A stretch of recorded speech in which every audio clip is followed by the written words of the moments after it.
Perang antara Israel dan Palestina semakin mengkhawatirkan. Laporan dari Kemenkes Palestina menyebutkan, pertanggal 10 November 2023, total kematian warga Palestina telah menembus angka 11.000 jiwa.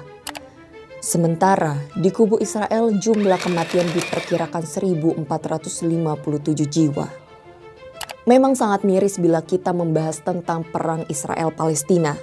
Sudah puluhan tahun tensi geopolitik ini menelan ribuan korban jiwa tanpa resolusi akhir yang jelas.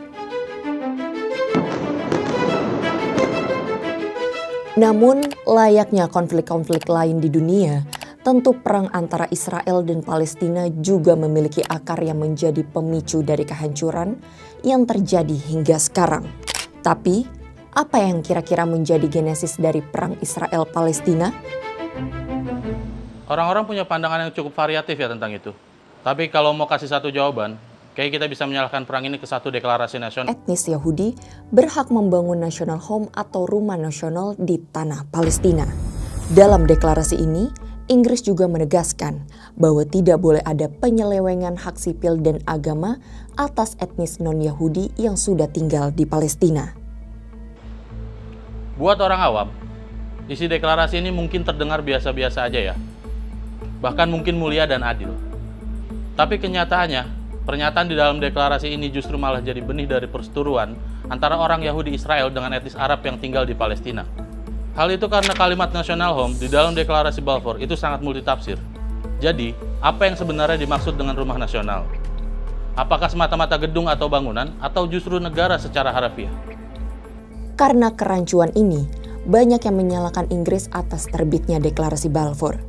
Tidak sedikit yang mengatakan pemerintah Inggris terlalu mensimplifikasi perbedaan kultur di Timur Tengah, hingga mereka luput mempertimbangkan perseteruan yang bisa terjadi. Tapi menariknya, pemerintah Inggris tidak bisa kita salahkan sepenuhnya. Karena kalau mau tunjuk siapa yang paling salah, mungkin kita bisa lebih menyalahkan redaksi yang dituju deklarasi Balfour, yakni Lionel Walter Rothschild. Yap, orang ini berasal dari salah satu keluarga terpowerful di dunia, yaitu The Rothschild Family. Walter Rothschild adalah Presiden Federasi Yahudi di Inggris. Ia sosok yang dilihat sebagai pemimpin di Inggris dan Eropa. Walter sendiri sebetulnya orang dari kalangan ilmuwan. Dia buat banyak kontribusi di bidang zoologi dan entomologi. Nah, kembali ke peran Walter dalam deklarasi Balfour. Pada masa itu, dirinya bersama dengan Zionis asal Rusia Chaim Weizmann sepakat untuk bersama-sama memperjuangkan kepentingan kaum Yahudi. Pada awal tahun 1917, kedua Zionis tersebut memiliki ide untuk mendorong pemerintah Inggris mengeluarkan dukungan resmi kepada kaum Yahudi.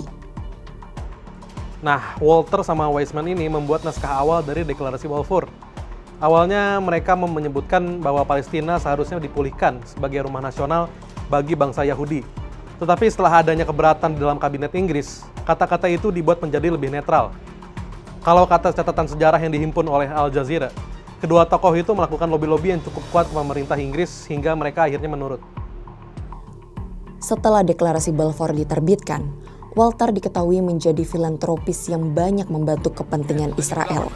Dr. Chaim Weizmann, later elected president of Israel, presides at the opening session and calls for a state based on justice, righteousness, peace, and love. Sementara, Weizmann menjadi presiden pertama negara Zionis tersebut. Banyak yang bertanya-tanya kenapa Walter Rothschild begitu ambisius mendirikan Israel. Sebagian besar mungkin berpikir ini hanya untuk kepentingan bisnis. Apalagi Rothschild memang berasal dari keluarga yang besar dalam bisnis. Namun bila kita ingin mengadopsi lebih kritis, jawabannya mungkin terletak pada dukungan mereka terhadap prinsip Zionisme, yang memang menjadi fokus utama dari keluarga Rothschild. Zionisme ini sendiri muncul pada akhir abad ke-19 yang bertujuan untuk membentuk tanah air merdeka bagi bangsa Yahudi sebagai jawaban atas tantangan dan penganiayaan atas mereka di seluruh dunia. Penting untuk diingat bahwa sikap negatif terhadap orang Yahudi bukanlah sesuatu yang baru, melainkan telah ada sepanjang sejarah selama ribuan tahun. Pada masa kekuasaan Romawi misalnya, kaum Yahudi telah menjadi korban diskriminasi yang hebat. Raja Yahudi Judea pada saat itu, yaitu yang namanya itu Herod, dianggap sebagai boneka oleh Kaisar Agustus, pemimpin Romawi pertama.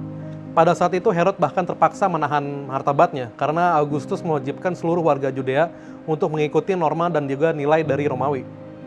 Nah, dengan latar belakang sejarah ini, mungkin terlihat masuk akal jika keluarga Yahudi yang berpengaruh, seperti Rothschild misalnya, merasa perlu untuk menegakkan balasan atas perlakuan diskriminatif yang mereka hadapi dalam sejarah. Pada akhirnya, kesepakatan yang berhasil dicapai oleh pemerintahan Inggris dan Walter Rothschild pada tahun 1917 menjadi batu acuan yang kuat tentang mengapa Israel perlu mendirikan negaranya di Palestina. Bisa saja ya, tanpa adanya peran dari keluarga Rothschild, deklarasi Balfour ini mungkin tidak akan terwujud.